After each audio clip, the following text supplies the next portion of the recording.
Inasistihan at binigyan ng libreng kopya ng birth certificate ng Local Service Registry Office ng Bayambang ang mga potensyal na bagong miyembro po ng 4Ps sa isinagawang Community Assembly. Sa naturang aktibidad, inihatid ang iba't ibang serbisyong mahalaga sa mga benepisyaryo ng Pantawid Pamilyang Pilipino Program, kabilang ang pag-i-issue ng 29 na libreng kopya ng birth certificate para sa mga individual na wala pang opisyal na dokumento ng kanilang kapanganakan.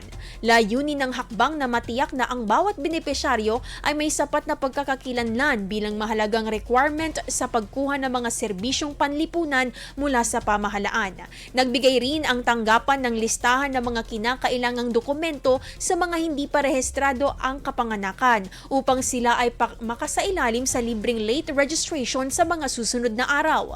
Patuloy ang pagsisikap ng lokal na pamahalaan na mailapit ang mahahalagang serbisyo sa mga residente, lalo na sa mga nangangailangan. IFM News. IFM News.